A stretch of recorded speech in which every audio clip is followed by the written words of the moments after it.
seorang isteri, ibu dan rahsia orang lain. Mayat ditemui di tepi jalan selatan Florida, menjadi misteri selama lebih setahun. Kini, muncul satu kejutan. Satu tangkapan membongkar rangkaian mesej teks, DM rahsia dan alibi yang menurut detektif hanyalah pembohongan demi pembohongan. Kami mengendalikan kes oleh Law and Crime. Saya, Chris Stewart.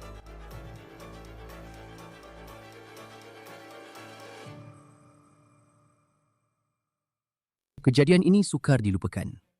Pada 28 Oktober 2024, beberapa panggilan 911 dibuat kepada pihak berkuasa di Palm Beach County, Florida. Seorang wanita berdarah dari mulut, tidak bernyawa, terbaring di tengah jalan dengan kenderaannya beberapa kaki jauhnya.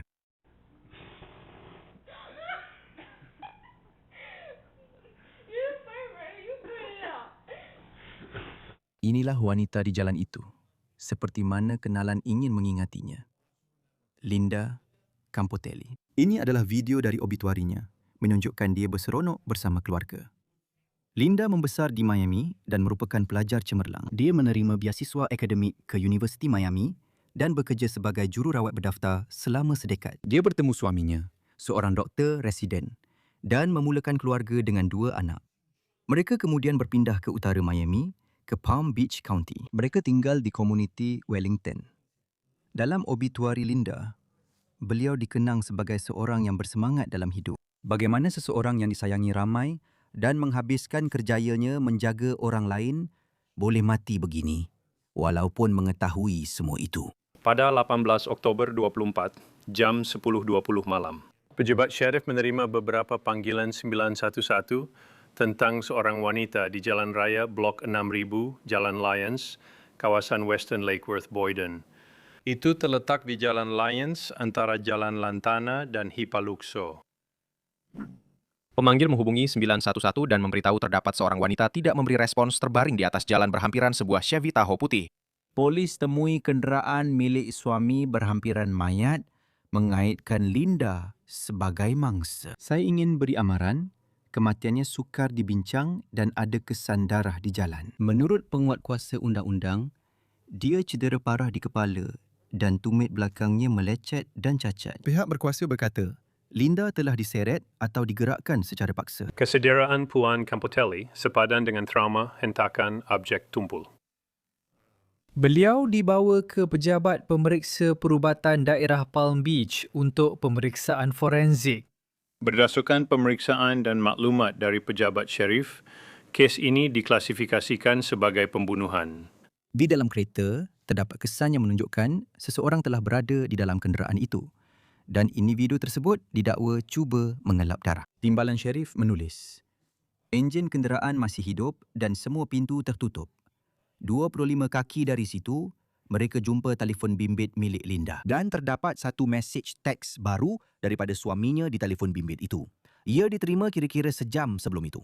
Linda dan suaminya tinggal lebih kurang 8 batu dari tempat mayatnya ditemui. Detektif pergi ke rumah Linda dan mereka berkata apabila mereka menutup pintu, suaminya yang menjawab dan kelihatan seperti dia baru saja bangun tidur. Dan dia memberitahu mereka bahawa Linda keluar dari rumah sekitar pukul 7.30 atau pukul 8 dan rancangannya adalah untuk pergi makan malam bersama rakan-rakan. Data telefon suami Linda membuktikan telefonnya berada di rumah ketika Linda tiada, sekaligus menolak dia sebagai suspek dengan alibi kukuh. Ketika siasatan diteruskan, beberapa rakan Linda memberitahu detektif bahawa dia mungkin ada hubungan romantik dengan bekas rakan sekerja, Rennie Perez.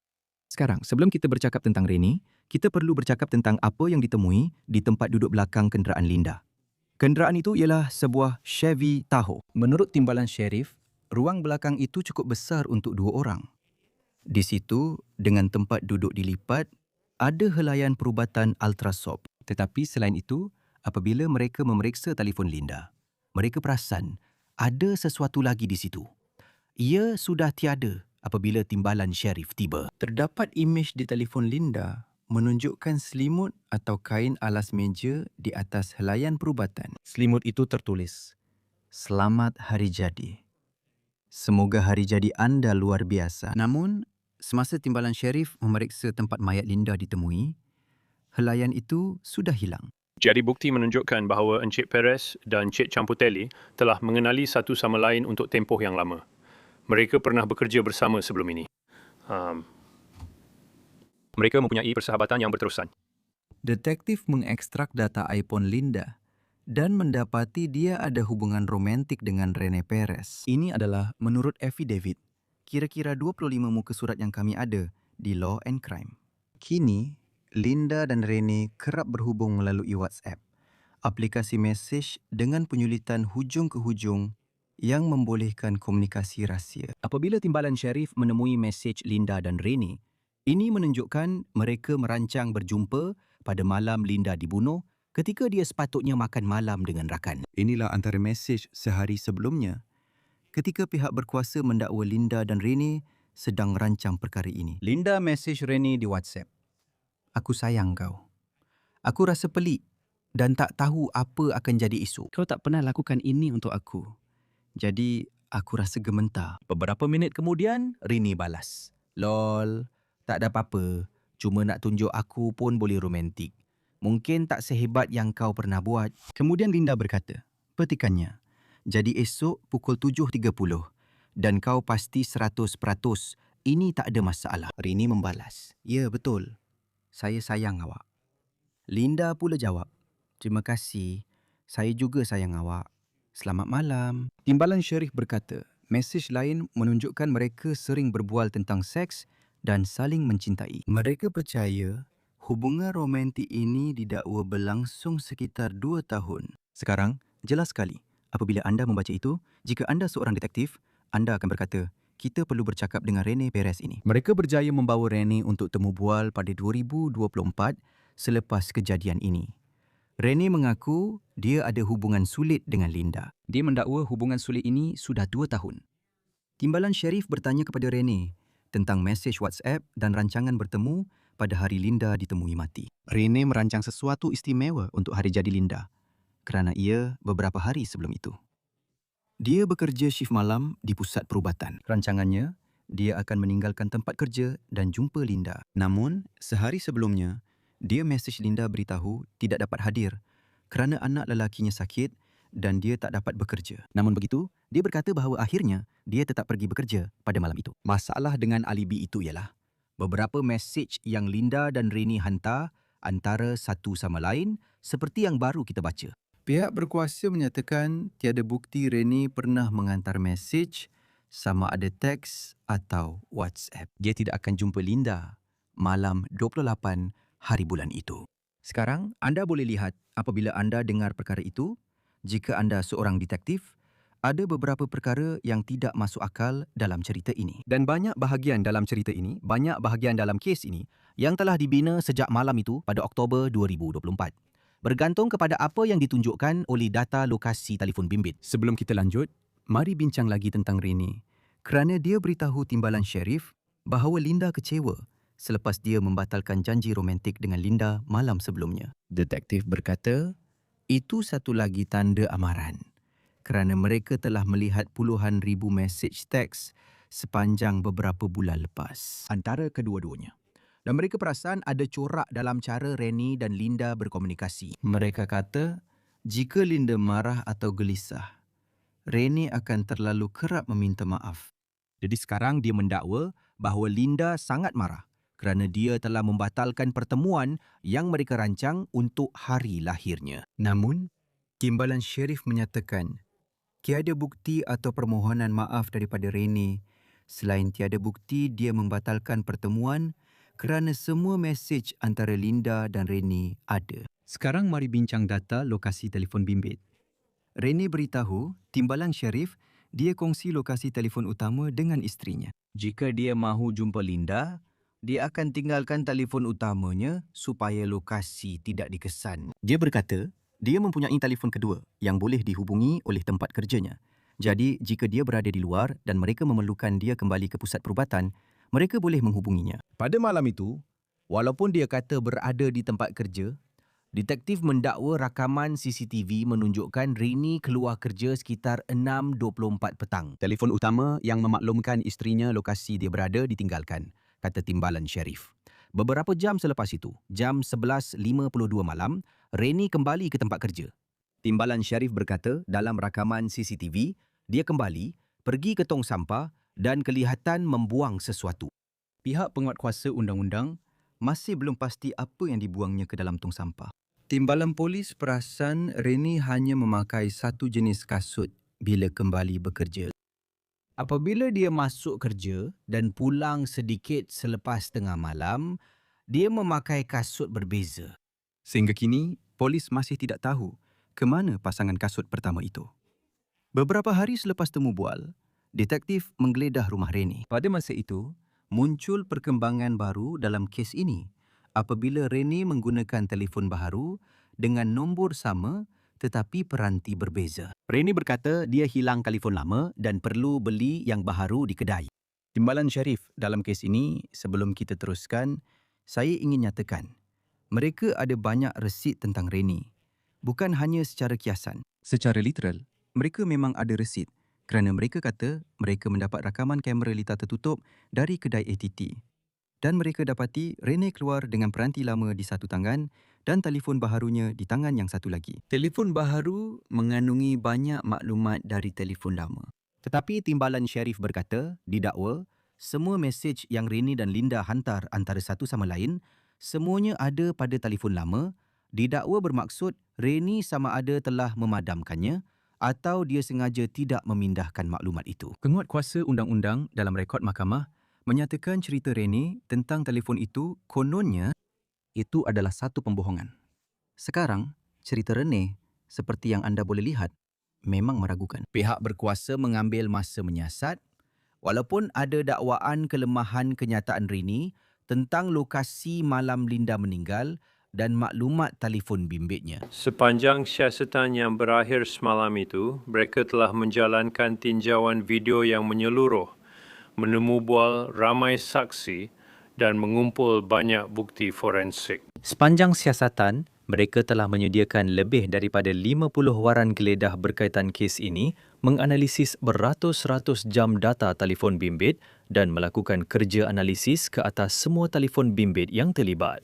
Linda meninggal pada Oktober 2024. Lebih setahun, penguatkuasa undang-undang masih berusaha menyelesaikan kes ini. Tetapi kemudian pada Januari 2026, nampaknya satu bukti utama telah muncul yang membawa kes ini ke tahap seterusnya. Pada Januari, analisis diterima untuk nombor telefon berakhir 2154. Telefon itu, menurut penguatkuasa undang-undang, ialah telefon pakai buang dari Cricket Wireless. Timbalan pegawai berkata mereka berjaya kaitkan telefon pakai buang itu kepada Reni. Mereka tunjukkan Reni ada dua telefon, utama dan kedua, tapi tak pernah sebut telefon pakai buang. Timbalan pegawai dapati telefon pakai buang itu didaftarkan menggunakan nama palsu. Detektif mengaitkan telefon itu dengan Reni kerana dia didakwa menggunakannya di tempat kerja. Pada hari Linda meninggal, mereka kaitkan nombor telefon pakai buang dengan lokasi keretanya antara 7.30 malam hingga 11 malam. Pada 28 Oktober, Timbalan Pegawai berkata, telefon pakai buang Reni dan telefon Linda aktif di rangkaian ATT, menunjukkan mereka berdekatan didakwa meletakkan Reni di tempat kejadian bersama Linda. Kerja analisis telefon bimbit. Teknologi telah mengubah siasatan kami secara drastik dalam 11 tahun lalu. Saya sebahagian daripada kumpulan ini. Dan kerja analisis telefon bimbit mengambil banyak masa. Satu bukti utama yang belum dikenal pasti hanya ditemui baru-baru ini melalui analisis itu. Ingat bahawa apabila anda bekerja dengan elektronik dan perkara-perkara seperti itu, terdapat banyak kebergantungan. Bukan sahaja pada apa yang kita boleh lakukan, tetapi juga pada apa yang pembekal berbeza berikan kepada kita dan tempoh masa untuk kita mendapatkan maklumat itu. Timbalan polis berkata, mereka menemui Apple Watch Linda di lokasi. Dengan darah pada kedua-dua belah jam itu, dipercayai menunjukkan pergaduhan ganas dalam kenderaan. Minggu lalu, hasil siasatan pada Isnin, Hakim Palm Beach County menandatangani waran tangkap ke atas Encik Perez atas tuduhan pembunuhan darjah pertama dan mengganggu bahan bukti. Pada Selasa, beliau ditahan oleh rakan kongsi perkhidmatan Marshal Amerika Syarikat di Miami. Beliau kini ditempatkan di penjara daerah Palm Beach. Rene Perez ditangkap oleh Marshal AS di Miami dan dibawa ke daerah Palm Beach, Florida. Beliau didakwa membunuh tahap perkama dan mengganggu bukti. Beliau muncul kali pertama di Mahkamah Daerah Palm Beach. Video ini dari WFLX TV. Anggota Sheriff berkata, beliau belum memberi kenyataan sejak ditangkap dan motif jenayah itu masih tidak jelas. Bersama kita sekarang ialah bekas Komander Detektif Jabatan Polis Chicago, Will Svilla, untuk berbincang lanjut tentang siasatan ini. Gembira dapat bersama anda di Law and Crime. Nampaknya Rene Perez telah menjadi suspek sejak awal lagi dalam kes ini. Hanya berdasarkan cerita yang beliau ceritakan. Dia dikatakan ada hubungan romantik dengan mangsa. Namun sejak awal, banyak kekurangan dalam ceritanya. Kenapa anda rasa ia mengambil masa yang begitu lama untuk membuat tangkapan ini sehingga tahun 2026? Mereka terpaksa membina kes terhadap lelaki ini. Terdapat banyak rekod telefon yang perlu mereka dapatkan dan perlu mendapatkannya dahulu. Jadi anda perlu menulis waran anda. Anda perlu tunggu syarikat telefon memberikan semua maklumat ini kepada anda. Anda perlu cantumkan semuanya, bergantung pada komunikasi. Ia bukan hanya antara dua orang, tetapi juga melibatkan penjejakan lokasi. Jadi sekarang anda bercakap tentang waran geledah demi waran geledah. Anda menulis waran geledah untuk menara selular. Bukan satu, tetapi beberapa menara selular dan arah pergerakan seseorang. Semua ini mimpi ngeri dari segi forensik dan ia sangat memakan masa tanpa bukti fisikal secara langsung atau kenyataan atau video yang memberatkan di tempat kejadian. Kadang-kadang ambil masa lama untuk teliti semua bukti. Maksud saya, dokumen sebab munasabah itu, saya rasa 25 muka surat yang mana itu agak panjang, anda tahu, berbanding apa yang biasanya kita lihat. Dan ia memang nampak sangat rumit. Mereka bercakap tentang semua menara selular. Telefon pakai buang ini didakwa kembali, menunjukkan dia mungkin tinggalkan telefon utama di tempat kerja tetapi bawa telefon pakai buang bersama telefon Linda ke lokasi malam itu. Namun, adakah bukti itu cukup kukuh? Peguam bela boleh kata, anda kaitkan telefon ini dengan dia tapi tak dapat buktikan dia yang pegang telefon itu. Macam mana perkara itu berfungsi dalam membina kes anda? Di mana jelas, sebagai seorang detektif, anda mungkin berfikir, kami rasa lelaki ini yang melakukannya. Seorang detektif atau peguam boleh berhujah telefon itu bergerak, jadi tak boleh buktikan dia ada di situ. Walau bagaimanapun, anda boleh buktikan dengan rakaman video. Jadi mesti ada rakaman kamera litar tertutup di sepanjang laluan di mana telefon itu bergerak atau menunjukkan telefonnya bergerak. Beginilah caranya. Telefon dia dan telefon perempuan itu bersama. Mereka bergerak ke satu arah. Ia berakhir di tempat di mana gadis itu ditemui. Sekarang anda lihat teleponnya bergerak arah lain dan dapatkan rakaman video dia keluar dari kereta lain atau kembali ke sana. Anda tahu, masa itu sepadan. Semuanya mesti sepadan. Video itu sepadan dengan pergerakan telefon. Dan anda memang betul. Saya pernah alami lebih daripada satu kes di mana mereka kata telefon ada di situ, tapi tak boleh buktikan kehadirannya. Anda buktikan dengan rakaman video pengawasan. Ada video di mana-mana. Terdapat tempat letak kereta di hospital itu. Ia terletak di antara lokasi mereka dan hospital, sebab itu afidavitnya 26 muka surat. Bukti dalamnya banyak, penting untuk kes berdasarkan bukti keadaan. Jadi, berapa banyak daripada kes ini pada ketika ini adalah berdasarkan bukti keadaan? Sebab ia tidak kedengaran seperti mereka mempunyai banyak bukti forensik dari tempat kejadian. Maksud saya, kita tahu bahawa dia mengalami kecederaan yang sangat-sangat teruk apabila dia ditemui yang nampaknya menunjukkan mungkin dia telah diseret atau sesuatu, anda tahu. Bahagian mengenai tumit itu sangat sukar untuk dibaca.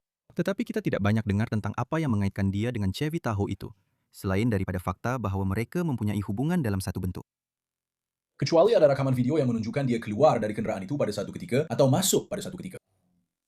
Tetapi kecederaan itu, anda tahu, saya tidak pasti sama ada banyak bukti fizikal. Seperti yang anda katakan, saya tahu mereka kata dia memakai kasut yang berbeza. Mereka percaya dia mungkin telah membuang kasut. Mereka lihat dia masuk tong sampah dalam rakaman video. Selepas setahun setengah, saya ragu kasut itu masih ada. Kerana mereka kata dia sudah pakai kasut lain. Mungkin sudah buang kasut itu. Kecederaannya, anda tahu, ada percikan darah dalam kereta. Ia berdarah dengan banyak dalam kereta itu. Sama ada dia cuba menolak keluar dari kereta semasa bergerak lalu terseret atau cuba melarikan diri dan terseret di tepi hingga ke belakang kereta. Kecederaannya memang teruk akibat diseret, tapi mereka kata ia trauma tumpul. Bermakna dia tidak dilanggar kereta. Dia dipukul dulu, kemudian diseret. Dan itu memang, maksud saya, sangat sukar bila kita fikirkan tentang wanita ini dan anda tahu, terpaksa melalui semua itu. Inilah bahagian mengerikan dalam kes begini. Bukan hanya kehilangan nyawa. Anda tahu, dalam temu buahnya, nampaknya kalau kita kembali kepada perkara itu, dan saya tahu bagaimana PBSO, Pejabat Sheriff Palm Beach County, bagaimana mereka membuat perkara ini, kelihatan seperti dari awal lagi, dia kata dia akan berada di sana. Dia ada semua mesej itu. Tapi kemudian, kata dia, batalkan pertemuan.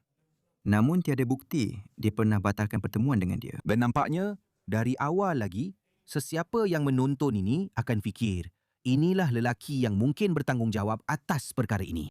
Adakah awak rasa dia tahu dia adalah suspek? Sepanjang masa ini, seperti setahun setengah kemudian, adakah ia satu kejutan bila khidmat Marshal AS datang untuk menangkap dia? Saya rasa dia sudah jangka perkara itu berlaku sebab dia memang berbohong sejak awal. Dan kemudian sebagai penyiasat dan pendakwa, anda akan berdepan dengan situasi di mana anda perlu tanya, apa yang kita tahu? Apa yang kita boleh buktikan? Jika kita tidak dapat membuktikan apa yang kita tahu dengan segera, bina kes anda. Adakah lelaki ini ancaman kepada masyarakat? Saya tak tahu. Hubungan sulit ini jelas berakhir dengan sangat buruk. Apa yang kita tahu dan boleh buktikan adalah dua perkara berbeza.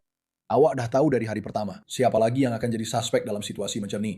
Kawan-kawan, dia dah beritahu kau yang mereka ada hubungan sulit tapi kau kena bina kes itu. Dan aku ada firasat, kau tahu, aku rasa dia sentiasa berjaga-jaga sepanjang masa. Saya rasa ia menarik. Kerana banyak perkara teknikal seperti menara sel, mengesan dan lokasi menara sel. Tengok mesej-mesej itu, jelas itu hubungan mereka. Kita semua tahu, mungkin kenal pasangan di mana perempuan merajuk dan lelaki pula beria-ia minta maaf. Dan kemudian dia bercerita macam, saya batalkan dan dia sangat marah. Tapi langsung tak ada bukti permohonan maaf pun. Dalam pengalaman awak, bila melalui semua ini, berapa banyak perbincangan yang awak ada dengan penyiasat lain tentang beginilah kami fikir dinamika hubungan ini sebenarnya? Jadi awak kena guna semua bukti yang ada. Dan sekali lagi, ini akan melibatkan perbualan-perbualan dan mungkin juga perbualan dengan kawan-kawan dia yang mana dia bercakap dengan kawan-kawan dia tentang perkara ini. Maksud saya kawan-kawan, dia tahu tentang hubungan sulit itu. Jadi dia mungkin juga berkongsi beberapa butiran mengenainya. Sejauh mana ketidakstabilan hubungan itu, kalau ada. Atau perkara-perkara yang berkaitan. Tapi ya, awak duduk berbincang di meja dan bincangkan semuanya. Tapi awak kena berhati-hati. Semua orang akan buat teori tentang jenayah. Okay? Bila awak sedang siasat satu jenayah, awak akan buat satu teori. Tapi apa yang awak tak boleh buat ialah terlalu fokus pada teori awak sampai tak terima perkara lain. Sebab itu bagus untuk berbincang dengan orang lain kerana awak tahu, selalunya kalau awak berada dalam situasi macam itu, awak kena betul-betul berjaga-jaga supaya tak terlalu pegang pada teori sendiri. Ini teori aku. Ini saja yang boleh diterima. Aku kena buktikan teori aku. Ia tak berfungsi macam itu. Ada ramai peguam bela yang, dan saya tak pasti sejauh mana berkesannya hujah ini, tapi nampaknya ia hujah biasa yang selalu digunakan. Macam mereka hanya fokus pada satu orang sepanjang masa dan tak tengok langsung suspek lain. Jelas.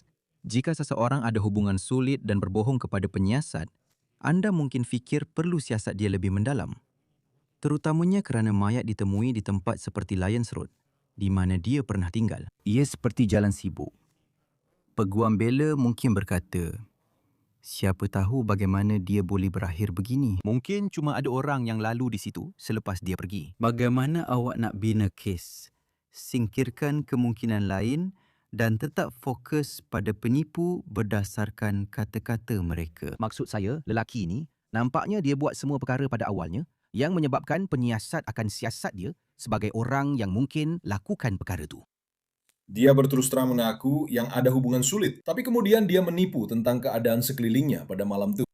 Jadi, kalau dia tipu pasal hubungan tu dari awal, saya pun tak tahu. Saya kenal dia pun dari tempat kerja je, tak rapat sangat. Jadi mungkin awak tak betul-betul fokus pada dia. Tapi bila dia mula menipu, mengaku tentang hubungan sulit tu, tapi menipu tentang di mana dia berada dan menipu tentang pergerakan dia, di situlah affidavit 26 muka surat tu jadi penting. Sebab apa betul? Awak perlu atasi isu yang pembelaan bangkitkan. Dan mereka selalu kata, awak hanya fokus pada orang ini. Kadang-kadang hanya dia suspek utama dan sudah jelas sejak awal. Awak tak abaikan perkara lain, tapi bina kes sendiri. Bila kes awak semakin kukuh, awak tolak kemungkinan orang lain terlibat. Itu antara kandungan affidavit 26 muka surat yang menyatakan sebab-sebabnya. Sebenarnya, pejabat syarif memang ada resit itu. walaupun orang lain hanya bercakap kiasan tentang bukti. Terutama perjalanan lelaki ini ke kedai ATT untuk melihat bagaimana mereka dedahkan beberapa pembohongan yang didakwa dia katakan. Seperti, saya hilang telefon saya. Tapi ada rakaman video pengawasan awak di kedai ATT dengan telefon di tangan awak semasa awak berjalan keluar. Seperti bila awak baca 25 muka surat ini, dan saya pasti dalam kerjaya awak menyiasat pembunuhan, awak pasti telah banyak kali ditipu dalam temu bual. Sejauh mana keberkesanan Rene Perez, kononnya, sebagai seorang penipu dalam cuba menutup perkara ini? Tidak begitu. Dia gagal sembunyikan jejak. Dan dengar sini, ini adalah penyiasatan zaman moden sekarang. Semua bahan forensik ini, semua kamera ini, rekod telefon bimbit. Rekod telefon bimbit memang penting masa saya siasat kes pembunuhan. Menara-menara itu sangat penting masa saya buat siasatan pembunuhan. Tapi sekarang dengan kamera pengawasan di mana-mana, inilah masa depan penyiasatan. Dan semakin sukar untuk cuba menipu tentang keberadaan anda bila anda sentiasa dirakam video atau anda bergerak dengan peranti yang anda tak pernah berenggang. Punca kematiannya ialah kecederaan hentakan kuat dan secara teknikal mereka buktikan dia memang ada di situ. Saya rasa sukar bentang kes kepada juri jika tiada bukti forensik fizikal seperti menumbuk atau seumpamanya. Berapa banyak bukti diperlukan selain membuktikan dia ada di situ? Jelas wanita itu mengalami sesuatu dan dia satu-satunya yang hadir. Bolehkah sabitan dibuat hanya dari fakta itu? Boleh, tapi bukan hanya berdasarkan itu saja. Ia perlu disokong dengan perkara lain juga. Contohnya, anda tahu ada bukti di dalam kereta itu.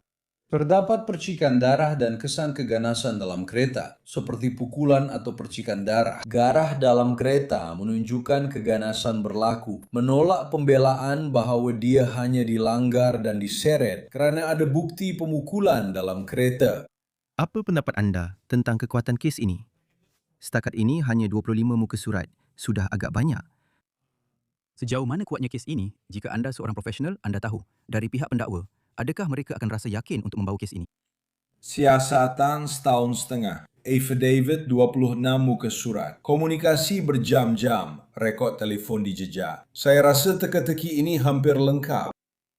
Saya tahu, sebelum rakaman tadi, kita bincang tentang kereta itu milik dia. Tapi sebenarnya itu kereta suami dia.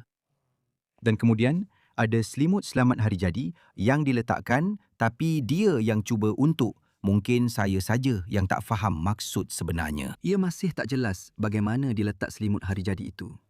Tapi ia kejutan untuknya. Itu kenderaan dia. Sebab dia keluar dengan kereta sendiri. Apa pendapat awak tentang itu?